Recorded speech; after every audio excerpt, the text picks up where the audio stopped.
Hoje a gente vai falar de um tema que é a liberdade de imprensa e por que ela é importante para a política. E a gente já tinha marcado há uns dias essa conversa e foi muito louco porque hoje a gente teve também um incidente, né, lá em Brasília, do jornalista atacado quando foi cobrir a movimentação do ato do pró-governo. E eu ainda brinquei, eu falei assim, nossa, até parece que a gente já tinha combinado, porque casou muito o tema e hoje é o dia da liberdade de imprensa. Então é mais triste ainda esse ato ter acontecido hoje com esse ataque, porque notoriamente é um ataque democrático e sem democracia a gente não tem liberdade de imprensa. Então me incomodou muito, mas foi muito pertinente porque a gente consegue abordar isso aqui e falar com todo mundo.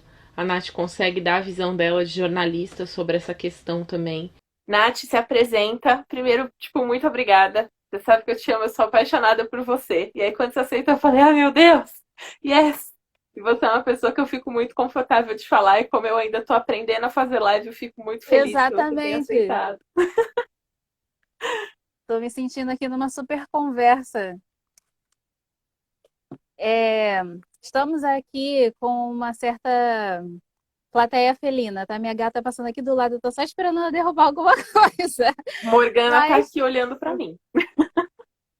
vou até mostrar logo aqui, porque se alguma coisa der errado, tá a Foi Shelly ela. aqui, a culpa é dela. É isso. Então, gente, boa noite. Meu nome é Natália Braga, sou jornalista, amiga da Anne, Maravilhosa, e tô maravilhosa. aqui para poder falar sobre esse assunto da importância da liberdade de imprensa. E de onde eu falo? Do Rio de Janeiro, mais precisamente da Baixada Fluminense. E eu estou Para o terminando a minha Brasil. graduação. É, Para o Brasil, exatamente. porque daqui a pouco você vai estar nacional, que eu sei, tá? Exata, é muito assim. É, e aí, além de jornalista, eu sou criadora de conteúdo, eu tenho um canal no YouTube e outras iniciativas também, podcast que vai sair em breve. E eu sou estagiária de jornalismo no Intercept Brasil. Eu vou trocar aqui a minha internet para deixar só o 3G, porque geralmente quando fica só o Wi-Fi, coisas misteriosas acontecem nas lives. O meu também é terrível. A internet não tá dando conta, não, no Brasil. Bom, a Nath, ela se apresentou. Eu conheci a Nath tem uns anos, graças a um dos programas da Estudar. E aí a gente teve alguns encontros e desencontros, e a gente fala muito pela internet, porque às vezes não dá tempo de eu a ver Ó, quando eu vou pro Rio e nem dela me ver quando agora eu vem pra São consegui Paulo. trocar. Pode continuar, Aí consegui. ela aceitou falar. Ela sabe que eu ainda tô meio, ah, meu Deus, perdida.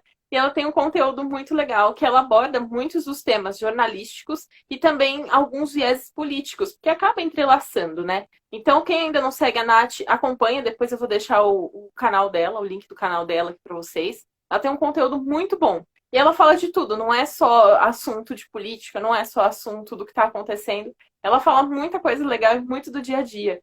E é muito, muito legal ver como o canal dela tem crescido e como ela troca com as pessoas. É incrível, eu fico apaixonada. Eu poderia ficar aqui horas te elogiando. Nath, eu E vou a... começar Uhum, a te fazer sim. algumas perguntas, porque algumas pessoas mandaram algumas perguntas. Então a gente tem desde pergunta de o que é de fato liberdade de imprensa, né? Que eu acho que você pode começar por aí, mas você também pode falar conforme você achar pertinente. E eu queria que você comentasse também um pouquinho desse ataque que aconteceu hoje, da importância também da liberdade da imprensa de fato na política e o quanto esse momento que a gente está vivendo de fake news, por que você acha que isso está de fato é, mais. Perdi a palavra? Mais corriqueiro? Mais normal? É banalizado, né?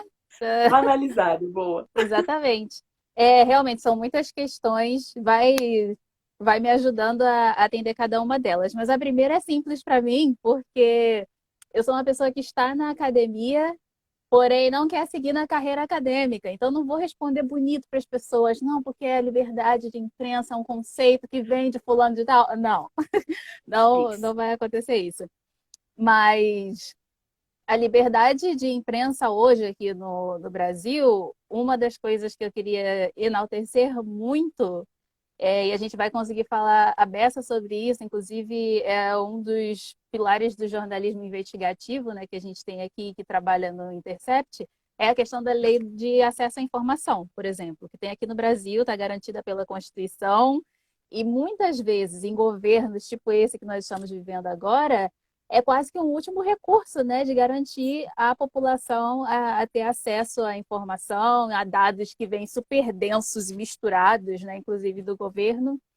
Então é uma coisa, já cheguei elogiando o Brasil, pelo menos isso, nesse momento eu consigo. Agora, esse conceito de liberdade de imprensa, na verdade, ele sempre me chamou muito mais atenção nos Estados Unidos, né? Porque lá esse negócio de direito, não é nem só o direito da imprensa, né? Mas o direito de resposta, as pessoas elas são muito combativas em relação a isso, né? Usam esse recurso até as últimas consequências, é muito bom de se ver. Mas aqui no Brasil, essa lei é realmente muito interessante, eu queria falar sobre isso depois. Tá. Mas a liberdade de imprensa, a grosso modo, é não existir coisas tipo que a gente passou na época da ditadura, né? Tá lá os jornalistas produzindo todo tipo de conteúdo e ter que passar por um filtro que vai ali omitir coisas, retirar e fazer não só jornalistas, mas a população sofrerem as consequências por conta dessa censura, né? Então, são ideias bem opostas, extremas. Eu acho que daí vocês já conseguem entender a importância disso. Já esqueci as outras perguntas, tá? Não, eu acho que isso linka muito com o que aconteceu hoje em Brasília, do jornalista ter sido atacado, porque quer queira, quer não, a gente não tem mais um comitê para avaliar o conteúdo. Então, o que a gente tem visto normalmente é justamente esse ataque para tirar a imprensa do espaço para que ela não consiga noticiar e depois você fale que aconteceu o E que da você posição quer. de credibilidade também, né? Sim. Acho que a maior estratégia que existe hoje, ela é muito mais sutil do que a censura, né? E tem tudo a ver com o que com a pergunta das fake Fake news. news. Hoje, o que a Isso. gente vê como um padrão, não só aqui com o Bolsonaro, mas do Trump e outros governantes, é lançar conteúdos, ameaçar colocar coisas, tipo, no diário oficial e desse tipo. E aí os jornalistas, claro, eles têm que correr para dar as informações o mais rápido possível. Então, às vezes, muitas vezes, né, eles lançam novidades, vamos dizer assim. Lançam projetos e fazem da imprensa não só um termômetro da opinião pública, como depois o alvo, caso eles mudem de ideia, caso eles digam que não é exatamente isso que vai acontecer. E aí tem tanto exemplo, tem tanto exemplo, né? Aconteceu isso com aquele edital do Ministério da Cultura, que foi um vídeo anunciando que ia sair o edital. E aquilo a gente já vê isso, né? Como era o próprio secretário de Cultura, se eu não me engano, falando sobre isso. Uma autoridade falando num canal oficial do governo, logo os jornalistas têm autonomia para lançar essa notícia.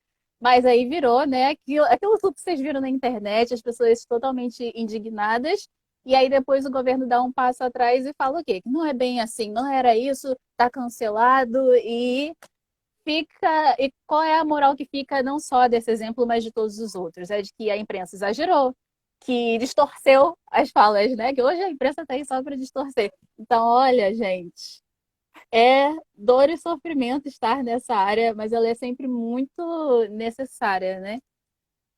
E Tá aí aí o poder dela, inclusive.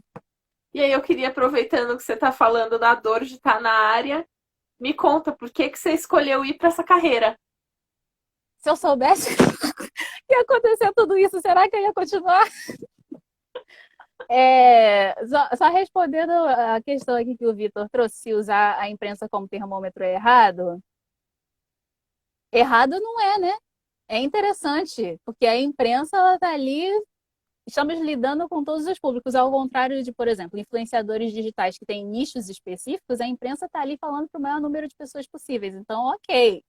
Por exemplo, tem canais de notícias que chega agora nessa época de ano eleitoral, vai lá pesquisar a intenção de voto das pessoas. E isso é um termômetro também. Ok.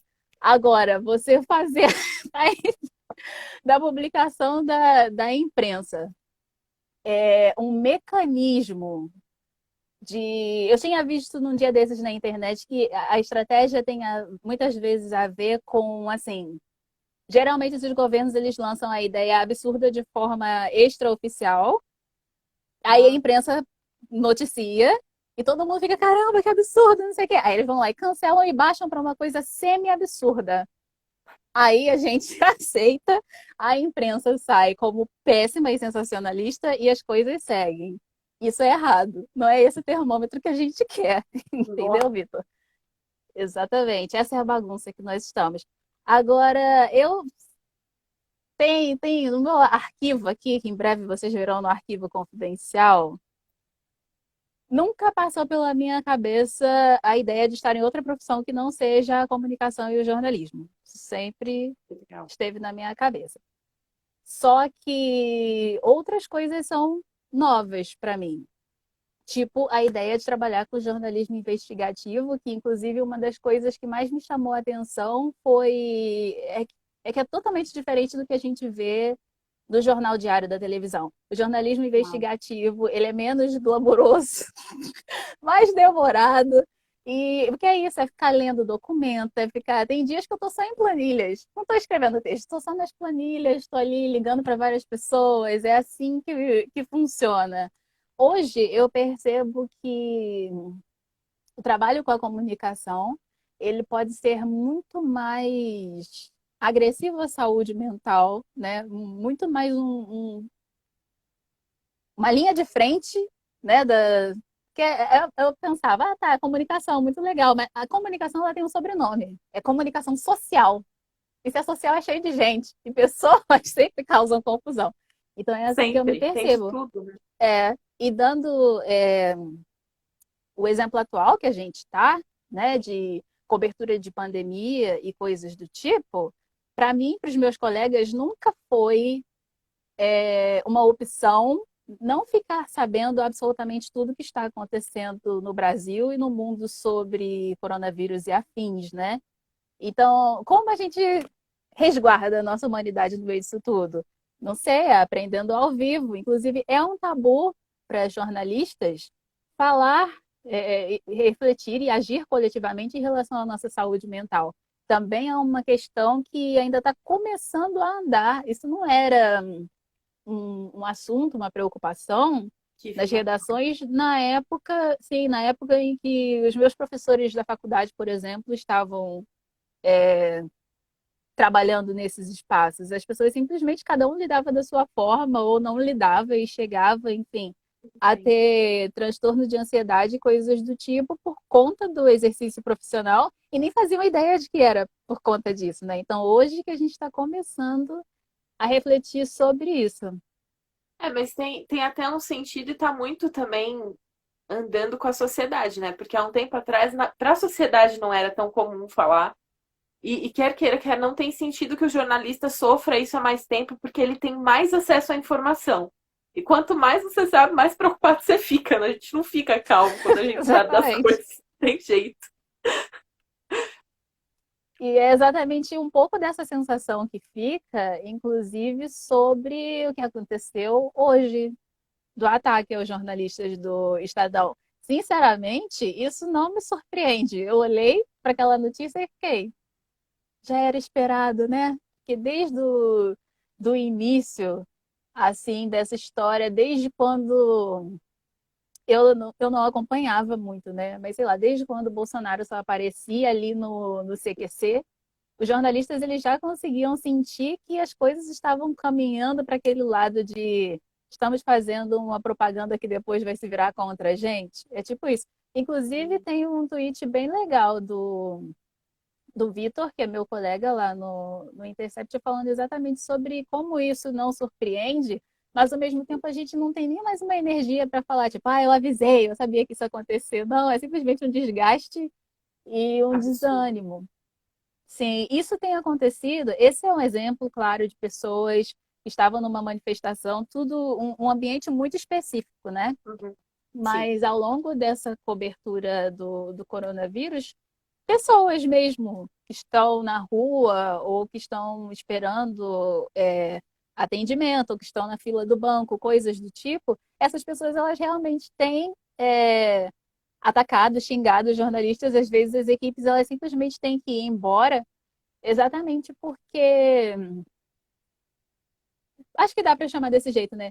Porque essa crise de credibilidade do jornalismo ela está muito aguda, pelo menos esteve muito aguda. Eu não sei até que ponto a gente consegue reverter isso agora com a cobertura da pandemia, porque ela também traz uma necessidade muito grande da gente ter um filtro profissional, né? Para essa avalanche de informações, né?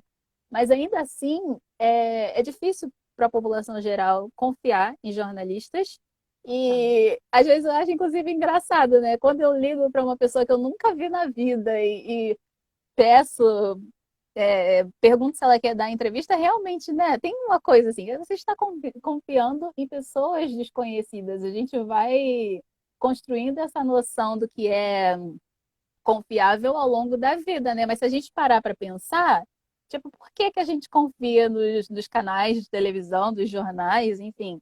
É uma relação de confiança que tem sido muito abalada ao longo dos últimos anos, né? Não é mais aquela coisa dos nossos avós, tipo, deu no jornal, então todo mundo Não. confia.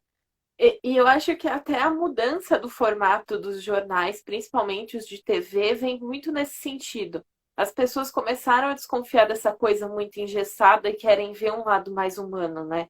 Então a gente começa a ver um jornalismo muito mais próximo à nossa realidade. Eu acho muito legal a forma que você faz jornalismo justamente por isso.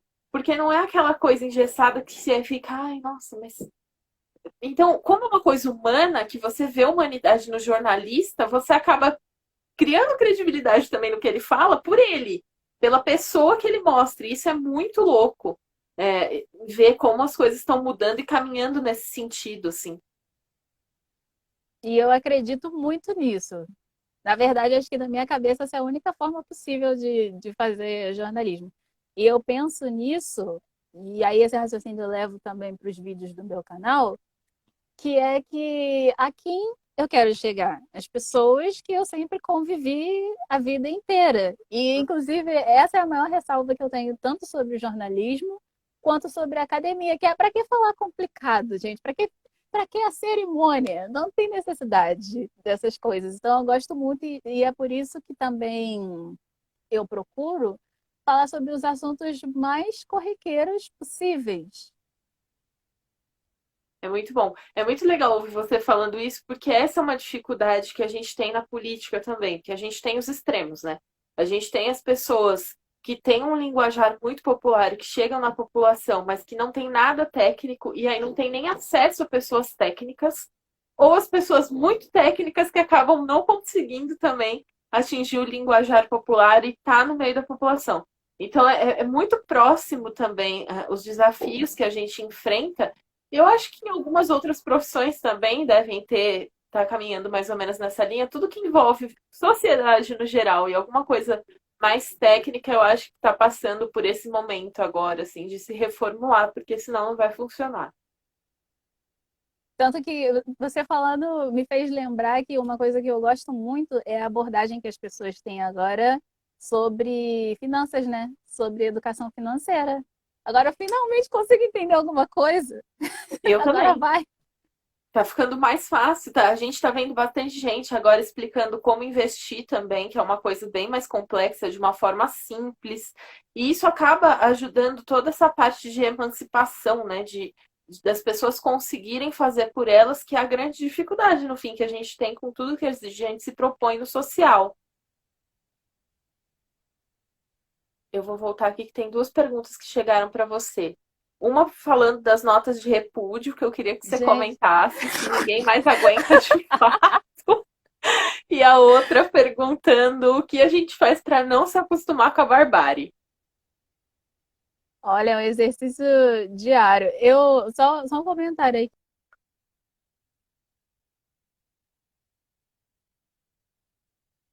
Inclusive, ela também é da Ih, eu Baixada acho que tá... Fluminense, né? Que nem eu. Parou? Tá conseguindo me ouvir? Agora voltou. Tá, eu tava falando aqui que o El tinha deixado um comentário falando alô Nath Finanças e é exatamente isso, que a Nath Finanças ela também é da Baixada, que nem eu. E Foi uma das pessoas que eu entrevistei lá no Intercept, numa live. Agora, eu tentei subir aqui a conversa para ver a pergunta e não consegui. Aí, Repete, por favor, a primeira, então. ó, primeiro falando que as pessoas não aguentam mais, por exemplo, as notas de repúdio. E aí eu tô te perguntando, as pessoas não aguentam mesmo as notas de repúdio mais? Eu não sei de onde as pessoas. Essa mania de nota de repúdio, por quê? De onde veio isso? Eu não consigo nem traçar um histórico desse negócio. Nota de Disso, do que repúdio. acontece. Na verdade, notas de modo geral, né, são sempre. Eu vejo como uma grande ironia. Se é de uma empresa, tipo, no fim de uma reportagem detonando e fala, e a empresa disse que não se responsabiliza ou não sabe, é sempre alguma coisa assim que o público geral ou não vai acreditar ou vai pular, porque volta aquela questão da linguagem, né? Sempre um texto muito rebuscado. E aí tem uma implicância minha pessoal também, que é que o que está na nota não necessariamente é o que você faz ou o que você vai fazer. Então, lançar uma nota de repúdio, não é mesmo? De que adianta? Por isso que virou meme na internet. Eu sinto Pois é. muita falta, e agora eu falo não só como profissional, mas enquanto cidadã, que é falta de ver as atitudes das pessoas, né? Poxa, me ajuda aí, me ajuda a te ajudar. É quase isso. Então, quando essas notas de repúdio partem principalmente de autoridades que têm mecanismos de fazer alguma coisa acontecer, alguma coisa útil acontecer, fica complicado. É tipo, eu acho que não é necessariamente uma nota de repúdio formal, mas basicamente é essa atitude, por exemplo, da prefeitura daqui do meu município em relação ao isolamento social. Eles falaram, né, que repudiam o ato das pessoas furando a quarentena. E qual Mas, foi a atitude deles? Lançar é, um. Eu tô rindo de nervoso. Lançar uma postagem no Facebook parabenizando a grande maioria da população que ficou em casa, que é mentira, e não tá tendo nenhuma cobrança sobre isso. Então, poxa, a prefeitura não podia fazer alguma coisa? Mas não, está só lançando palavras ao vento na internet. E isso é muito triste, é por isso que nota de repúdio virou chacota. Se você está em algum espaço que poderia fazer nota de repúdio para alguma coisa, recomendo que você não gaste sua energia fazendo uma nota de repúdio, e sim um plano de ação. Fica aqui a minha consultoria para você. Ninguém eu aguenta vou mandar mais, esse gente. pedaço da live pro DAGV. Beijo, DAGV, fica a dica. A Carlinha tá perguntando É, aqui, no espaço acadêmico, as ainda pessoas têm nesse muita mania de fazer sentido, nota de repúdio. tem, diretor acadêmico é mestre, gente. A gente não aguenta mais. O alunato não aguenta mais. Mas a Carla tá perguntando o que fazer se não dá para, às vezes, fazer greve nem protestar. Como que a empresa, ou enfim, a marca demonstra indignação naquele ato? Aí eu já falo que eu não sei, porque definitivamente foge, ou ela até comentou aqui, gestão de crises com Nath, é um desabafo, na verdade, né? Mas sobre essas coisas eu realmente não sei. Não, mas ela falou que Eu já nunca, respondeu aqui que gostou da ideia do plano de ação. é, eu particularmente nunca trabalhei no setor corporativo, não. Então ainda não tive esse estresse para poder vir aqui contar essa história. Deus queira que não passe, porque ninguém merece, gente. Olha, socorro. E aí a pergunta da Amanda, como que a gente faz para manter, né, a indignação nesse momento que a barbárie tá por aí? Foi essa pergunta, não foi? Amanda, socorro. Pera aí que eu tô lendo a pergunta errada, Nath. Um instante, eu já não sei nem cadê a pergunta mais da... Aqui, ó. O que fazer para não se acostumar com a barbárie? Olha, essa é a pergunta do meu coração, viu? Estou tentando não naturalizar as coisas. Só que, assim, agora, ó, à luz da psicologia, com a Natália Braga, eu acho que o nosso ato de naturalizar também tem a ver com um mecanismo para não surtar, né? Porque se você começar a prestar atenção no detalhezinho de cada coisa, Lascou. como gerenciar isso? Principalmente quando vem muitas coisas ao mesmo tempo. Uma das coisas que eu faço para me manter sensível, até porque se a gente não se mantém sensível, Nem dá para fazer jornalismo direito, senão vai ser sempre mais do mesmo. Sim. Mas eu tento equilibrar as coisas para de vez em quando me desconectar na internet. Eu tive que fazer, falei com vocês, né? Antes mesmo da quarentena ser real, isso já era uma questão no meu trabalho. Então a gente já estava acompanhando. Ou seja, enquanto a gente já estava em casa há uns 15 dias, a minha cabeça já estava no pique de agora, assim, dos 50. Mentalmente falando, eu já estava nesse nível de esgotamento. E já estava virando uma coisa de usando nomes bonitos, uma espécie ali, um pezinho do burnout. Não aquela coisa de ficar tendo sintomas, pálpebras trêmulas e coisas do tipo, mas já estava paralisando, né, a minha capacidade de enquanto pessoa e enquanto profissional, né?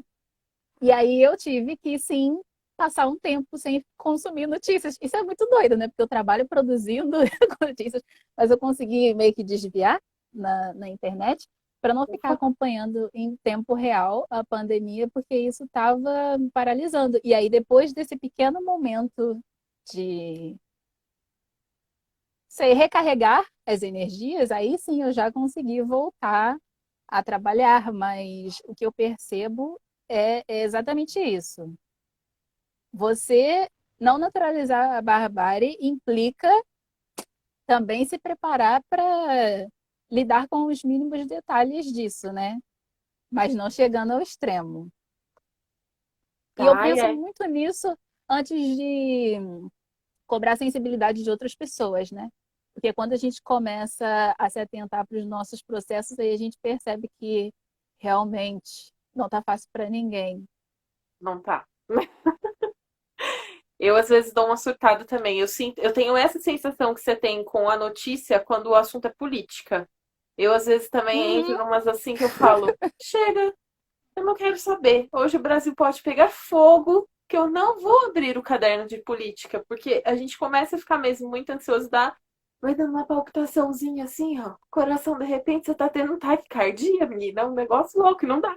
Como que a gente infarta com a cidade? Não pode, né? Não volta. Nossa, exatamente, eu sempre penso nisso. Se você quer um pensamento Não dá. motivacional em relação a essas questões, geralmente, para quem é jovem, parece que realmente, né, os infartos são mais pesados, então Não a pode. chance de sobrevivência ela é muito Quase baixa. nenhuma. Então, aí às vezes eu sou obrigada a usar esses pensamentos extremos para conseguir me reerguer aqui. Eu Então, mesmo. isso é muito sério. Ou às vezes pensar também de outra forma, que é assim, tá, a barbárie está acontecendo.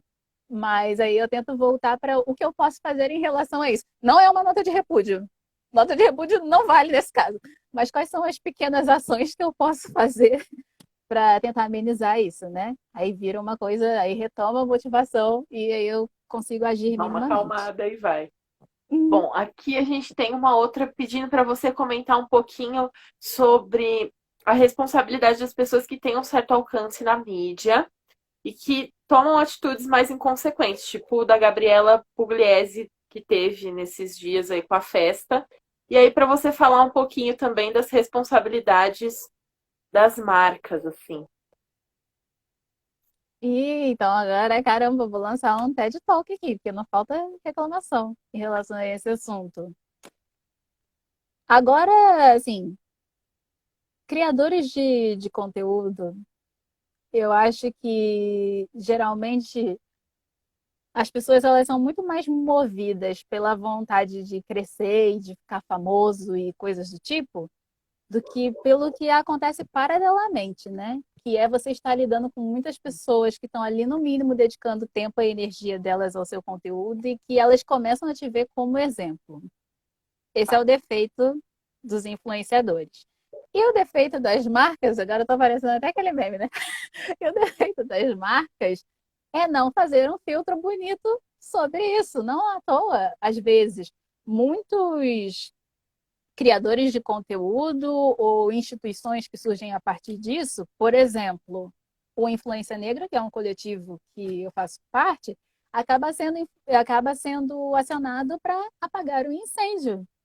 Porque, a princípio, e é por isso que, enfim, tem várias pesquisas e várias reflexões nessa área da comunicação sobre como a gente está tendo uma mudança de chave, né, em relação a desde que os influenciadores surgiram, era que antes as marcas elas só queriam tratar a gente como o mesmo que eles fazem com um comercial na televisão aberta ou um outdoor na rua. Os Tá. perfis eram enormes outdoors. E hoje, na verdade, eles têm que pensar, e os influenciadores também, na relevância, né, na consistência dali do que está sendo dito, do que está sendo feito, mas ainda assim o plano A dessas marcas, da maioria delas, continua sendo procurar pessoas só pelos bilhões de seguidores que eles têm agora. Muita gente acha que é contraditório, paradoxal, a gente falar sobre política e Big Brother ao mesmo tempo, né? Então, imagino que tenha pessoas aqui assistindo a live que detestam Big Brother e que não assistam de jeito nenhum. Mas você pode pegar como exemplo agora. Porque com o fim do Big Brother, geralmente muitas marcas de, enfim, médio e grande porte, até por uma questão de cachê, saem procurando esses ex-BBBs para fazer propaganda de absolutamente tudo. E aí eles não levam em consideração nem o histórico da pessoa, nem a habilidade de comunicação delas. E isso é um micro exemplo, e um exemplo bem atual, do que já é feito com os criadores de conteúdo. E esse caso da Pugliese, eu só fui saber da existência dela da minha faculdade, inclusive, porque ela vem de um histórico de. Os nutricionistas sempre odiaram ela, né? Porque ela sempre passou umas dietas e Loucas. propagandas Eu só conheci ela de, essa semana com a polêmica, menina. Foi de incrível. Eu falei, mas gente, quem remédios. é essa mesmo? Foi sensacional. Eu falei, nossa, eu sou alienada mesmo nesse meio, não tem como.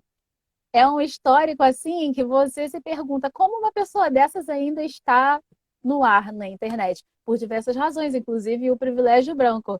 Agora, sobre essa questão do alcance do conteúdo e coisas do tipo, aí a gente encontra um ponto em comum entre os nutricionistas e os jornalistas, porque qual é o desserviço que essa mulher faz aos nutricionistas? É a questão da credibilidade, porque ela saía falando coisas, ela misturava até mesmo o discurso da ciência com o discurso que o público queria ver, né? Principalmente as pessoas que queriam uma solução muito Rápida. rápida, fácil e financeiramente acessível para emagrecer. Então eram umas coisas muito loucas que ela falava, tipo, não, mas esse remédio aqui, ele queima as mitocôndrias, não sei quem, o pessoal da biologia, da nutrição, da medicina, tudo chorando em casa, porque é muito complicado, né? Para até mesmo para conselhos nacionais, enfim, bater de Que frente loucura. com o discurso e com o alcance que esses influenciadores têm, né? Então, olha o nível, a espiral que a Eu gente tô pode entrar, chocada. né? Por Essa conta nem da eu sabia. irresponsabilidade. Sim, sim, tem um longo histórico. Se a gente pegar aqui, Socorro. dá para fazer um documentário sobre isso. Então, eu já sabia dela em relação a assuntos de emagrecimento. Que loucura. E deixa eu voltar aqui que tiveram duas muito boas. O Rafa tá perguntando qual foi a notícia mais difícil que você já teve que dar. E a Amanda tá perguntando se você acha que, na maioria dos casos, a imprensa acaba manipulando informações. Gente, ó, vou ser irônica agora. Eu sou uma pessoa constantemente irônica. Eu tô lançando aqui para quem não me conhece, né?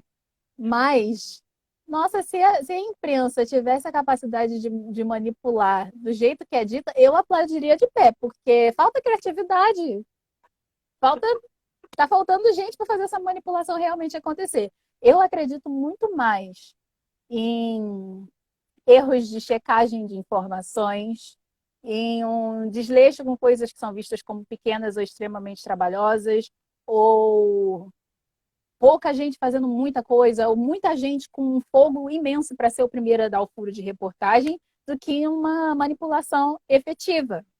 Quando eu falo essa comparação, assim, tem robô lá desses sites de fake news, tal, que viraliza a beça, que está indo muito melhor na criação de história falsa do que a gente. Então, assim, que como um robô tá com mais moral de manipulação do que a gente? Não pode ser. Então,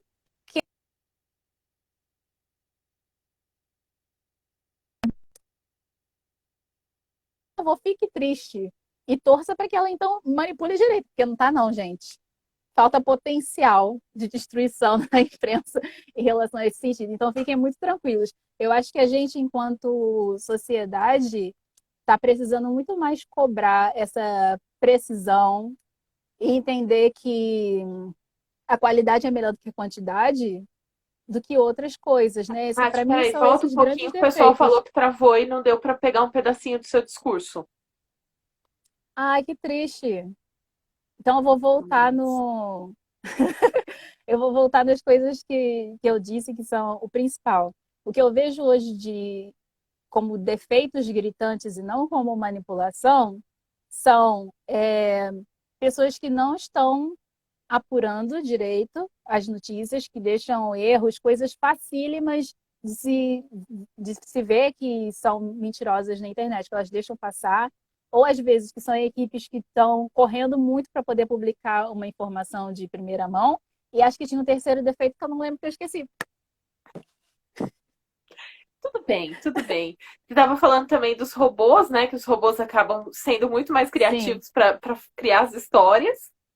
Aquelas coisas que vocês veem viralizando no WhatsApp. Caramba, o robô ele criou uma história muito maior, muito mais interessante, inclusive, que prende a nossa leitura do que um jornalista poderia fazer. Essa é a zoeira que eu estou fazendo aqui. Falta poder de fanfic nos jornalistas. Imaginação, imaginação. Temos que aumentar o potencial criativo. E o Rafa que tinha perguntado para você qual a notícia mais difícil que você já deu. Então, eu não penso em uma notícia mais difícil em termos de publicação, até também pelo tipo de trabalho que eu faço em redação, que não é imediato. Eu não Tá. tenho que chegar e lançar aquelas notícias tipo, morreu fulano. Não. Mas no contato diário com as pessoas, eu acho que a coisa mais pesada que eu tive que fazer recentemente foi na matéria que foi lançada quase que no início da quarentena, sobre como os aplicativos de delivery eles estão lucrando com a exposição dos entregadores nessa quarentena. Inclusive, tinha pessoas aqui que. entregadores que eu entrei em contato que apareceram aqui nessa live.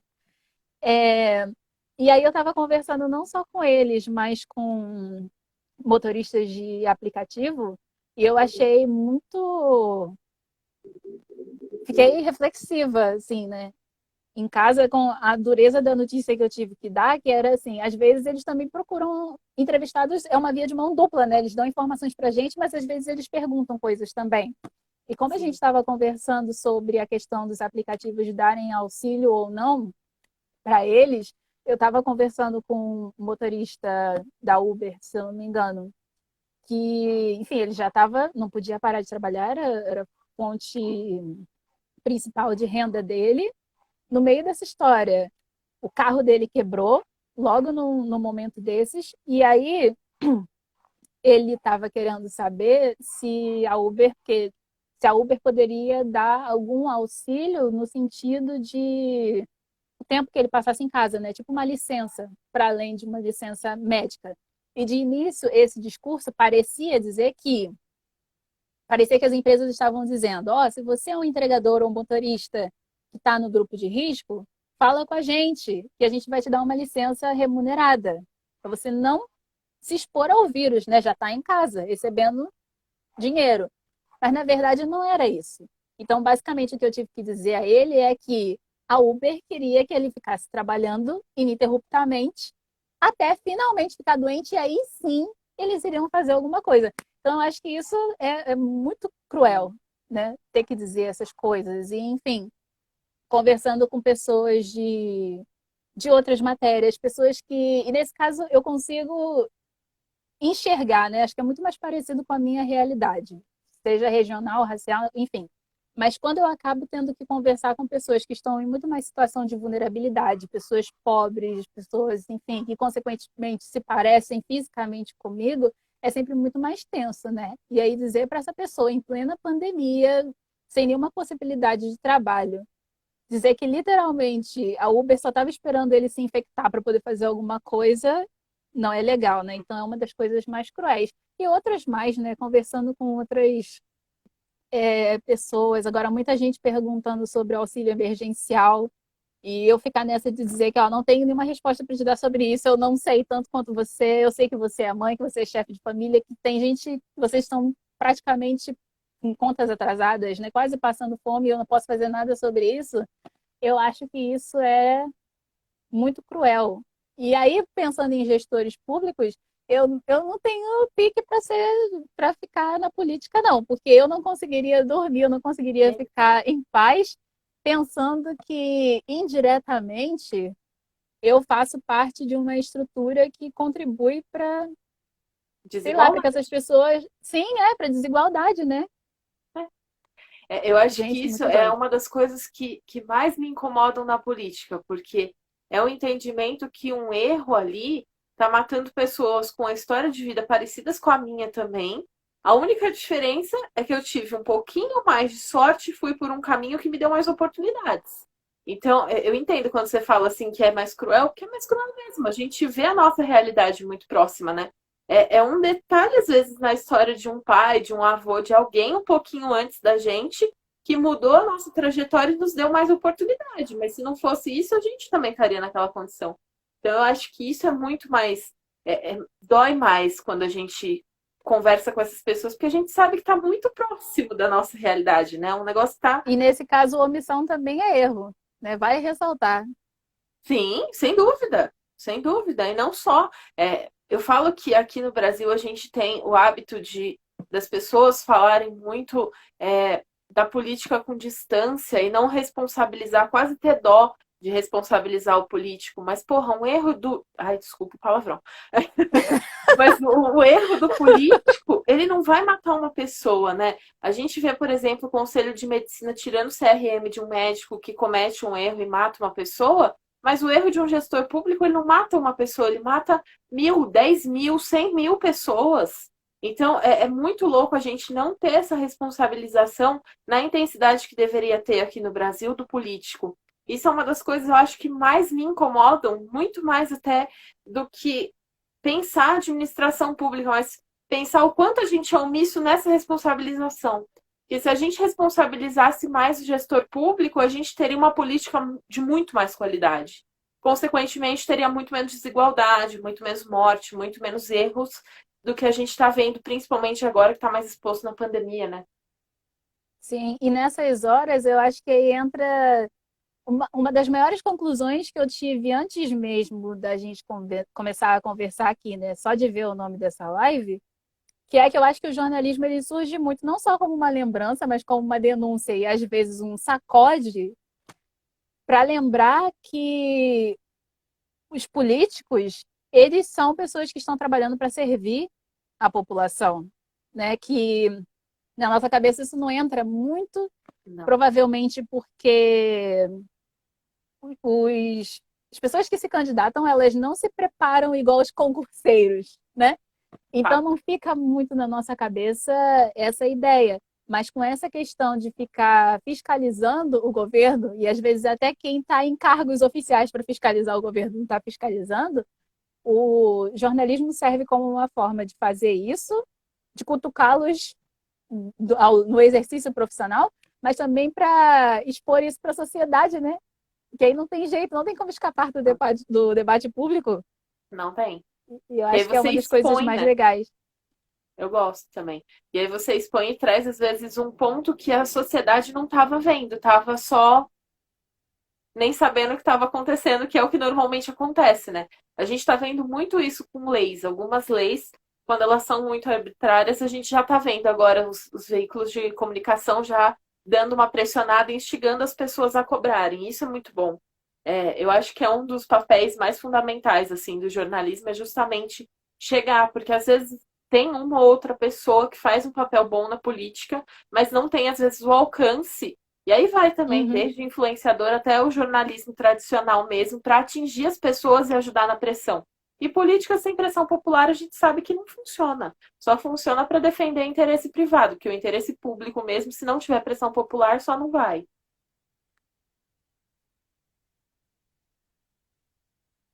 E aí, deixa eu trazer uma pergunta aqui que o Rafael também trouxe para você. Ele está perguntando se você acredita que as novas tecnologias podem garantir uma maior liberdade de imprensa ou se é muito mais utilizado para disseminação de fake news. É, é fundamental, principalmente na parte do acesso à informação. Principalmente em momentos. Já me veio uma lágrima. Principalmente em momentos tipo esse agora da pandemia, porque uma coisa que aí um escândalo precisou ser feito, mas o Brasil ele ficou a um triz de, por conta da pandemia, o cumprimento dos prazos da lei de acesso à informação ser suspenso. Vocês conseguem imaginar uma cobertura de coronavírus sem fiscalização em tempo real dos respiradores, dos equipamentos, de tudo acontecendo? Seria o caos. Já não está direito, né? Então imagina o caos. E por outro lado, imagina como a gente conseguiria fazer isso agora, né, de forma remota, tanto nós quanto as pessoas que trabalham em todas as secretarias, se não tivesse uma internet para nos ajudar. Né? Se fosse ainda daquele tempo de bater lá na porta do prédio, sair com uma pasta debaixo do braço e começar a pesquisar manualmente onde é que está o trecho que a gente quer. Então, serve muito nesse sentido. E aí eu me sinto na obrigação não só de, enfim, de acessar novas tecnologias e coisas do tipo, mas uma coisa que a gente precisa abraçar mais o uso é da ciência de dados, né? Do jornalismo de dados, o conhecimento de programação. E aí eu já fico nervosa porque eu só consigo associar programação a contas e números, e aí eu, de humanas, já fico como? Eu não sei Só por que. pânico. Ai, meu Deus, travou um pouquinho. Pera, calma, voltou, eu acho. Tá, oi. Oi. Tá. Então é nesse sentido assim que eu penso, realmente só vem para ajudar, inclusive na rapidez do acesso que a gente tem a essas coisas. Só que acesso às informações e também a rapidez que a gente veicula essas informações, né? Só que aí a gente também cai em outros perigos, que são os perigos que a gente já está vendo a nível nacional, né? Nas relações trabalhistas, que é que não adianta a gente ter 1 milhão de tecnologias para uma pessoa só dar conta. E aí ela não vai fazer direito, certamente. Então imagina, né? Uma pessoa ter que, não sei, sai uma notícia agora, um decreto gigantesco, e aí uma pessoa só tem que pegar, ler, pegar o que tem de mais importante, escrever o texto, voltar lá e conferir se ela escreveu todos os dados certinho e publicar e divulgar. A gente está caminhando para isso também, né? O jornalismo de uma pessoa só. E isso também tende ao caos. E aí fica de dever de casa, inclusive para quem trabalha com comunicação de um modo geral, organizar todo esse trabalho, principalmente porque eu acho, né, que o maior inimigo que a gente tem é exatamente essa indústria de notícias falsas que já, por natureza, pela natureza do robozinho, ela já vai saber atuar muito mais rápido e mais forte que a gente. Então, né, estratégia e decência, porque aí não adianta, né? Imagina, derruba todo o trabalho, não só em termos de credibilidade, quanto de energia mesmo, né, que as pessoas fizerem. Não adianta nada fazer uma belíssima reportagem animada se os dados estão incorretos. E aí, às vezes, você estraga tudo que foi feito. Então, eu penso muito nisso. Assim, embora a gente fale muito sobre fake news, não é o fim dos tempos, não. Tá? Se vocês se sentem tristes em relação a isso, se vocês acham que tá ruim, sei, já tá, né, já não há mais esperanças, tem sim, tem sim. E aí entra o papel dos leitores, né, das pessoas, do compartilhamento e até mesmo de você criar meio que a sua versão de compartilhar isso. Por exemplo, tá lá acontecendo, tá o sinal aberto da Globo News por tempo indeterminado. Mas provavelmente isso não vai funcionar. Não vai funcionar você botar o link lá do sinal aberto da Globo News no grupo da sua família. As pessoas vão continuar compartilhando as mesmas coisas e você vai ficar tristíssimo, sem esperança. Mas sei lá, tenta ver o que tem de mais interessante ali e grave você o seu áudio.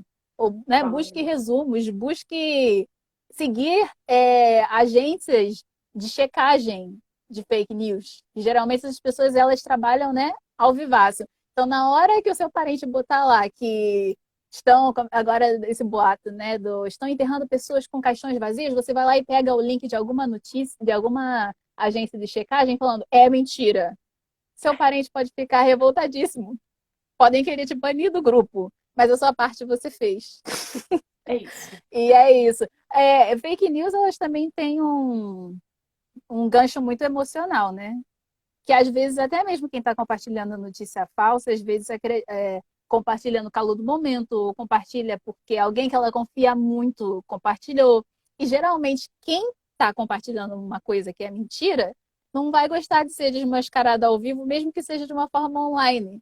Então, pensa aí, por favor, algum especialista em comunicação não violenta nesse momento, porque a gente precisa também, mas é importante tentar conter, né, o avanço dessas informações falsas, por menores e mais insignificantes que elas pareçam, em termos de, ai, mas é uma mentira só sobre o meu bairro. Mas tá bom, já desmente, já ajuda. Acho que fica aí, né? Se você está com tempo livre na sua casa, Por tente que ser não? você, o jornalista. Tenta produzir aí os seus resumos, colocar nas suas palavras, nas suas redes sociais, no seu feed, a sua visão sobre o que está acontecendo. Botando, claro, nas referências da notícia completa. Senão a gente não sai da superfície e aí eu vou chorar muito. Mais ainda. Pediram para você comentar um pouquinho sobre ser parcial. Tinham pedido para você também falar sobre o jornalista que está fazendo tudo, mas você acabou já falando nessa fala, já contemplou. Então, eu acho que isso de ser parcial é importante. Tem um monte de pergunta aqui, meu Deus. E estão pedindo para você comentar mais um pouco sobre essa questão do trabalho em aplicativo, que é uma coisa muito desumana, que acabou virando um novo regime de escravidão aqui no Brasil, que é uma coisa que tá difícil mesmo, não tem nem como falar nada positivo sobre. E acho que são essas que estavam lá para cima.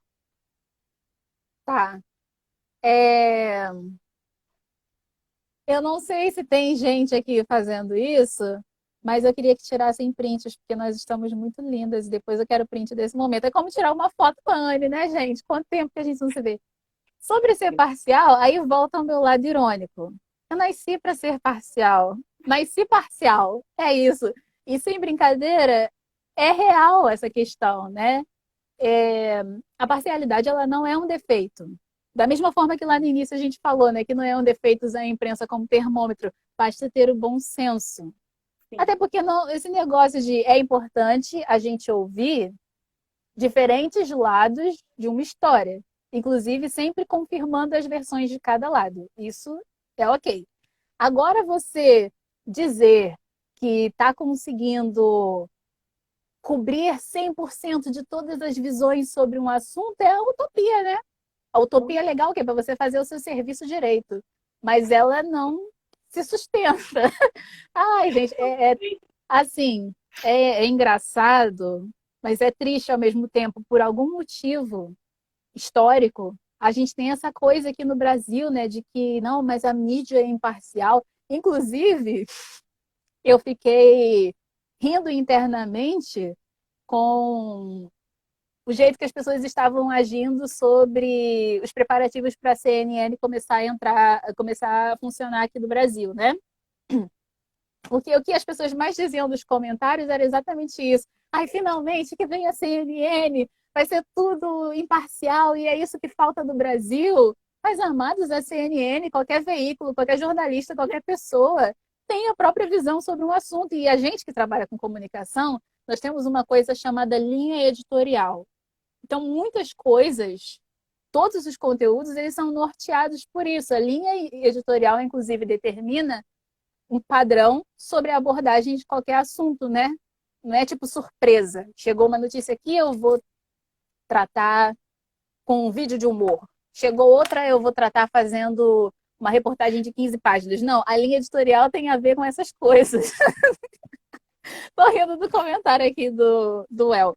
Então, faz bem para a nossa sanidade a gente já partir do princípio que a parcialidade existe e que é natural. O que não é natural é aquilo que a gente falou, né? Da distorção e de coisas do tipo. E, na verdade, é até legal a gente seguir mídias especializadas ou gente que é assumidamente parcial em relação ao assunto, porque a probabilidade dessa pessoa ser mais, não é nem específica, mais aprofundada sobre o tema é maior do que quem quer cobrir tudo de uma vez só. Pensem nisso. Reparem só, né? Como fica diferente. Como você aprende mais com quem se propõe a fazer um recorte mais específico de um assunto, de uma questão. E aí eu imagino que vai dar certo. E outra, né? Fica mais fácil de você consumir o conteúdo, porque você já sabe o viés de uma notícia. Se Uhum. você quiser contrapor, você Inclusive, pega outra. confiram as pessoas, os veículos que vocês discordam, né? Tá aqui o Vitor falando. CNN Exato. tem uma linha editorial que eu discordo. E termina de concluir o raciocínio que você estava falando, que você acabou Voltando, não finalizando. aham, voltando a falar sobre os aplicativos, me parece hoje que eles são um grande exemplo de como as relações trabalhistas como elas podem ser caóticas, né? Porque Desiguais. aí, uhum, porque inclusive entra num discurso muito, eu não sei nem, aí entra muito sentido de manipulação, né? É um discurso muito Meritocrático, alterado como se. também, que funciona inclusive entre as pessoas que trabalham com esses aplicativos, mas o que eu falo é um discurso dessas empresas de distorção da responsabilidade que elas têm por outras pessoas, né? Sim. Todas elas se colocam como, ah, não, mas eu sou apenas uma empresa de tecnologia. Eu só junto as pessoas e mando para o outro lado e vice-versa, né? Só conecto pessoas. Eu falo que é bonito, né? Mas não é só assim que funciona. E isso serve de exemplo para várias outras possibilidades, inclusive fora da internet. E é por isso que as pessoas chamam isso de uberização. Gente, até hoje eu não entendo porque eu não botei isso como tema do meu TCC. Eu escolhi falar sobre youtubers mirins. Mas acabou e virou um trabalho dobrado, eu posso dizer. Porque daqui a pouco vai fazer um ano. Vou fazer durante a quarentena, vou fazer uma festa aqui em casa. Porque eu tô há quase um ano trabalhando com esse assunto também. E com o da minha monografia, que são youtubers mirins, quase ao mesmo tempo. Ou seja, vivo para isso. É um assunto que eu gosto bastante. E esse fenômeno de uberização acontece em outras áreas. Por exemplo, faz pouco tempo e frequentemente a gente vê isso acontecer com aplicativos, sites ou empresas que baratearam num nível absurdo o trabalho das trabalhadoras domésticas. Que, inclusive, aí vendem coisas do tipo, então vamos fazer uma faxina na sua casa inteira por R$ 30 em 2 horas. E vendem dessa forma, com pagamento, uma remuneração totalmente inadequada para essas trabalhadoras domésticas. Elas ficam sem. Elas já ficam recebendo só a comissão e elas não conseguem individualmente competir com uma plataforma inteira, com um catálogo gigantesco de outras pessoas que podem trabalhar. E, no geral, tudo isso é muito cruel porque as pessoas precisam de dinheiro, as pessoas precisam trabalhar, né? Não dá para a gente chegar e falar, mas não se submeta a isso porque é errado. Mas tá, a pessoa precisa pagar as contas dela hoje, talvez as contas atrasadas, inclusive. Então, essa é a questão que eu vejo, assim, ela parte de um exemplo bem atual, que é essa chegada, né, de internet, de aplicativo, de tudo, e ela tem sido extrapolada para absolutamente tudo, inclusive para nós. Agora, fazendo uma projeção, me preocupa o que vai acontecer com a gente, enquanto sociedade, enquanto Brasil, depois da quarentena, porque o home office ele vai virar uma ótima desculpa para acabar, para baixar o salário de todo mundo e virar uma enorme bagunça e as pessoas, né, fazendo serviços completamente insalubres. Não é só porque você está em casa que não é insalubre, né, que não é errado. Então, olha, muita coisa vai acontecer a partir disso. Inclusive, já deixo o alerta para vocês, que é que eu estou acostumada a trabalhar de home office. Só que uma coisa que a gente não leva em consideração, que inclusive é uma coisa que acontece muito na área da comunicação, porque por algum motivo nas últimas décadas pessoas da área de comunicação começaram a trabalhar só como pessoa jurídica, né? E geralmente o que fazem? Oferecem um salário interessante para a gente trabalhar como pessoa jurídica. Mas isso é porque você faz tudo que a empresa não faz, né? Que é você que vai cuidar da sua alimentação, da conta de luz, do seu deslocamento, às vezes, para fazer reunião, e você vai montar o seu escritório. Então, tudo isso, olha, vai render bastante. Principalmente no Brasil que já estava ali, né? Que o coronavírus ele veio para dar um suposto pause nessas discussões sobre a reforma trabalhista. Então, já separa aí o teu look para os protestos que vai ter depois da quarentena. Não, e tem que ter, porque é isso, para a empresa ficar muito mais barato. E agora muitas das empresas que tinham alguma relutância nisso estão vendo que é efetivo, que dá para o cara ficar em casa, ele vai ter a mesma produtividade, às vezes até um pouco maior, porque não tem o tempo de deslocamento, né, do transporte público, e acaba para a empresa sendo muito mais barato, porque é isso, não tem conta de água, não tem conta de luz, não tem o cafezinho, não tem a faxineira, não tem nada, e ele normalmente não dá um mínimo de condição, né? E aí tem algumas empresas, inclusive, que já estão colocando no anúncio que a pessoa tem que ter todas as coisas em casa. Então ela ainda vai É ter a tipo, desculpa de tenha seu falar, próprio carro, né? Que já, exato, vai já falar, não, tinha. mas era requisito, ele já tinha, não tem problema. Aí você fica, mano, o que tá acontecendo? É muito louco isso mesmo. O que estão falando mais? Se você acha que a uberização é a política trabalhista da extrema direita, Então, eu aí também saio do meu lado acadêmico das coisas. Eu não sou pesquisadora da história, da sociologia e das formas de organização, do espectro político, né, das pessoas. Então, eu não vou opinar. A Anne entende muito mais disso, das definições, né, do que é extremas coisas e liberal. E não sei, não conte comigo, não conte comigo para isso. Que legal, né? Que isso volta à questão da humanidade, porque outra, outra ideia que se tem dos jornalistas é que os jornalistas sabem um pouco de tudo. E isso é perigoso, né? Você muito. acaba aí distorcendo questões técnicas de outras áreas que às vezes vira o caos. Assim, eu não me atrevo a falar sobre isso. É isso que eu quero dizer. Porque eu sei que eu vou errar. Mas olha, eu te falo que eu também não, porque é um tema muito novo. A gente ainda está pesquisando muito e falar que isso é uma coisa só de um espectro político seria mentira. Porque a gente Uhum. vê também na extrema esquerda a gente defendendo esse tipo de ação, falando que é melhor isso do que a pessoa não trabalhar em nada.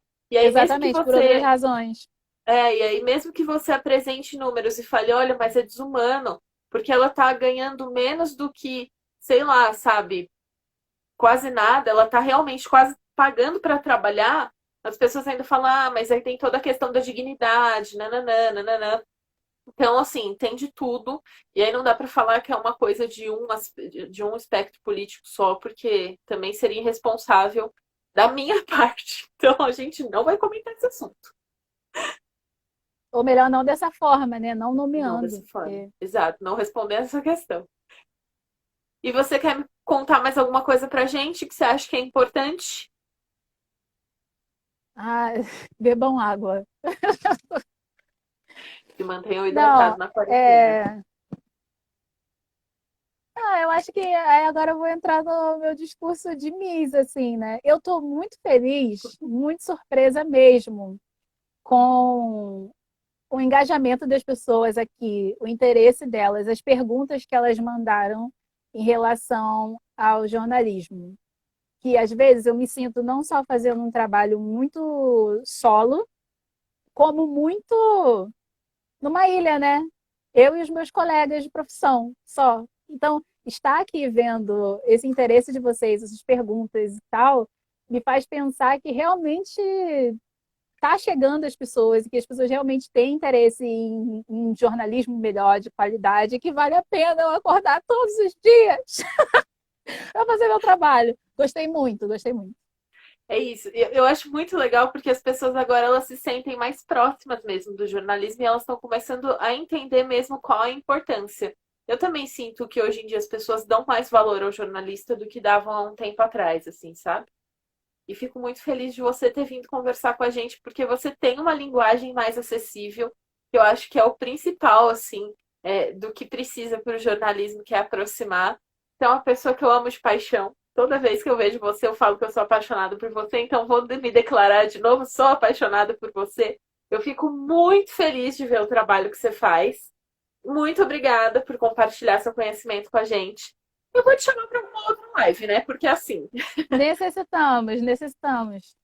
a gente foi derrubada, sabe? Não tem condição.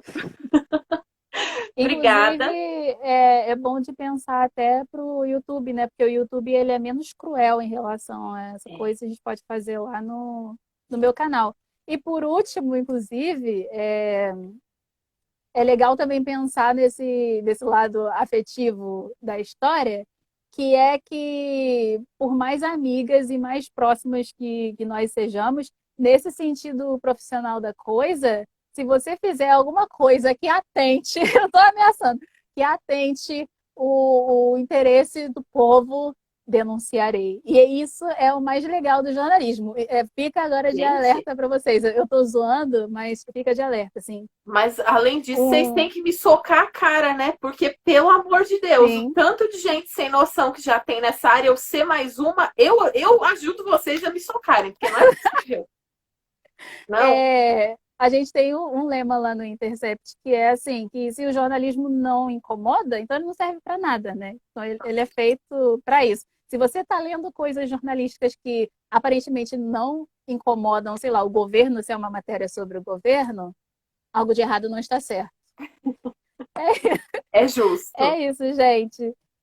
Muito obrigada. A gente combina um próximo, eu amei. E a gente combina de fazer lá no YouTube também. É isso, gente. Muito obrigada, Anne. Beijo. Gente, Beijo. tchau. Muito obrigada pela paciência comigo. Muito obrigada por terem vindo prestigiar a Nath. E a gente vai se falando aqui pelo canal e sigam a Nath. Eu vou deixar depois todos os contatos dela, os links, para vocês também conseguirem acessá-la. Beijo!